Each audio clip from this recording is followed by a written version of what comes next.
Today on the red mat, we're going to be making my version of vegan Southwest guacamole. Now I've had other versions of store-bought guacamole before, but this one was definitely worth recreating.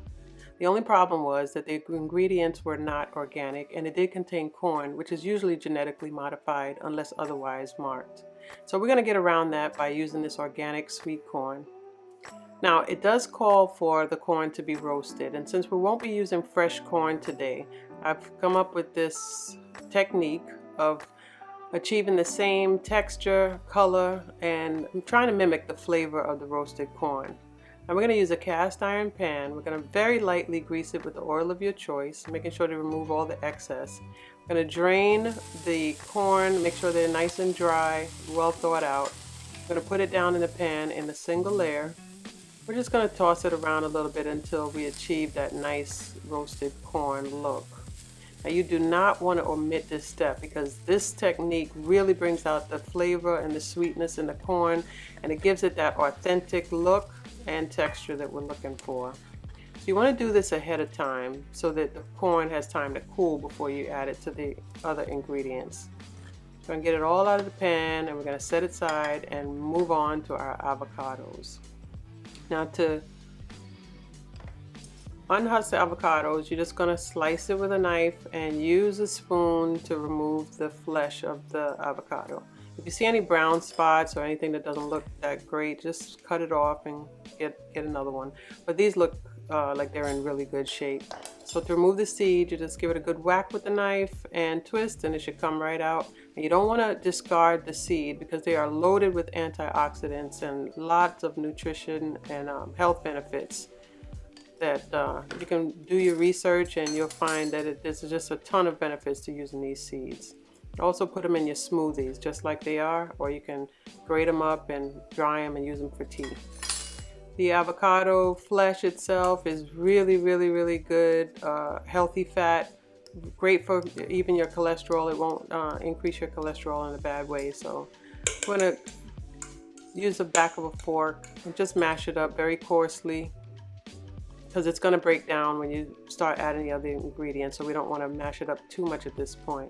Now avocados generally tend to darken and start to turn brown once you cut them, so you want to avoid that by using the half of a lime and just squeeze it over the entire surface to preserve the color until we finish working with the other ingredients. So we're going to set that aside, and we're going to wind up using the rest of the lime. So when you're doing your garlic, you want to make sure that the garlic has the roots intact, as I just showed you.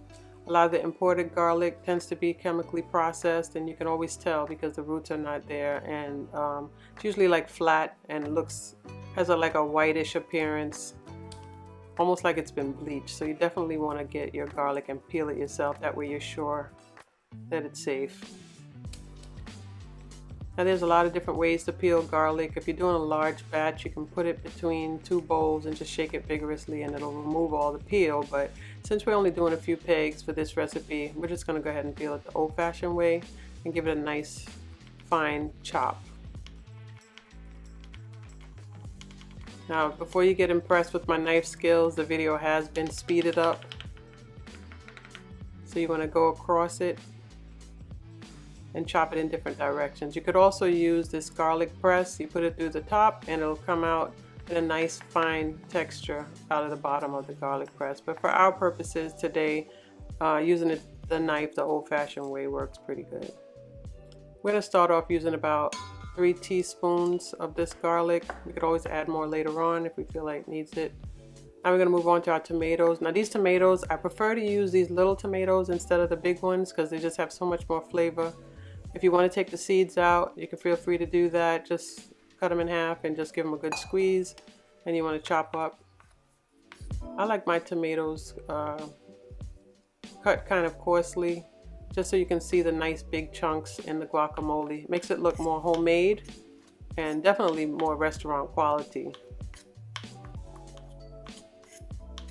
Gives it a nice appearance of that red color contrasting with the avocados. So as you can see, we're going to use about a cup of the chopped tomatoes.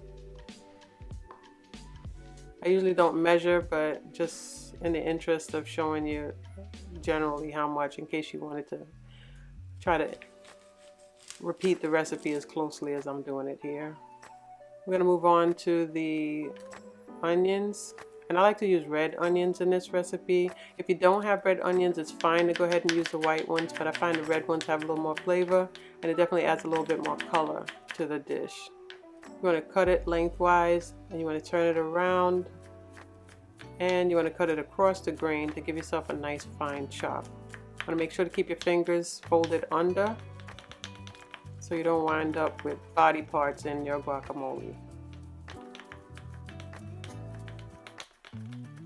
Just like we did with the garlic, just chop it in different directions, pushing the onions toward the blade, being careful not to cut yourself until you get the consistency that you want. We're going to start off with about 4 tablespoons of the chopped onion, and we're going to reserve the rest for later in case we want to kick it up a notch. We're going to start with our Scotch bonnet pepper. This is going to add some flavor and some heat. So you want to really make sure you chop it real fine. You don't want big bits of the peppers in there to get to anybody. So I'm going to start off with about a teaspoon or so. You can go a little bit more if you want, a little less, or you can even omit it if you don't want to have any pepper. You could also use different types of pepper too. You don't have to use a Scotch bonnet. If you have habanero or even jalapenos, it's up to you. Now this is some cilantro. Usually when I buy cilantro, I don't generally use it up fast enough before it spoils, so I'll tend to put half in the fridge and the other half in the freezer so I can have access to it whenever I need it. Now it does not change the flavor, but it does change the texture, so you'll notice it's a little wetter than it would be if it was fresh. So because I use the frozen cilantro, I'm going to use some fresh spinach to just kind of give that texture and the color, and also boost the nutrition in this dish as well. The spinach also helps with holding the body of the guacamole together, so there's not so much liquid. Just makes it like just a better consistency. I just added some black pepper. That's an organic black pepper, and I put about a 1/4 teaspoon of that in there. And now I'm going on to some cayenne pepper. This is also organic as well. And I'm going to start off with about half a teaspoon or so. You can go half a teaspoon or teaspoon depending on your taste and how hot you want it, how spicy. It's not going to add change the flavor too much, but it does give it a little zip. It's also very healthy for you. It's got a lot of cardiovascular benefit to it. Very good for the immune system as well. So I just added some black beans. I put about a cup of black beans in there. I want to achieve a 1-to-1 ratio between the beans and the corn. Now I'm going to add the rest of the lime, and you can already see it coming together. It's really looking delicious. Look like something you want to eat. I'm going to put a little Himalayan pink sea salt in there. I do not use white salt in my kitchen. The sea salt has a lot more minerals and nutrients in it than white salt. And I did taste it off camera and decided that it needed a little bit more of the cilantro. Now this cilantro has been washed and dried and frozen. I just grabbed it out of the freezer, and I'm going to chop off about another tablespoon or 2 to add to the dish. And you can only determine this by tasting it as you're going along. Now this is what I wanted to show you. This is a citrus squeezer, and a lot of people use this to squeeze their citrus, but to me it just makes more dishes to wash. It's just as easy to cut the lime in half and squeeze it over the bowl. Just make sure you don't get any seeds in there. You want to mix that up. Now the black beans that I used were a 15-ounce organic black beans that I rinsed and drained. I usually make them from the dry beans, but I didn't have any on hand, so I just used that. And I wound up using the entire 15-ounce can. Also, you can see that I added another teaspoon of garlic because I just felt like it needed a little extra garlic taste. And that's a key to making dishes like this. You just make it your own. You don't have to follow a specific recipe. You just keep tasting as you're going along. Whatever you add an ingredient, you taste it to see if it's going where you want it to go. And if it is, fine. If not, you do something else. So we're going to go out to the garden and we're going to get a little parsley for garnish. Now that we got the dish exactly where we want it, time to plate it up. And I don't know about you, but I start eating with my eyes before I even taste the food, so definitely we have to make it look pretty. So I just got a regular dinner plate and put a little glass bowl in the center of it and filled it up with the avocado, with the guacamole. And we're just gonna garnish it with a little of the parsley, and there you have it. This is guaranteed to be the best Southwest vegan guacamole you have ever tasted. Better than the one that I purchased from the store, and definitely better than anything that I've had in the restaurant.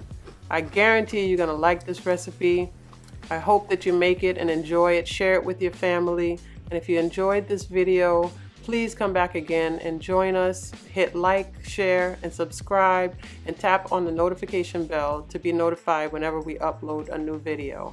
And I hope you come back and see us again to find out what we're gonna put on the red mat next. Thank you.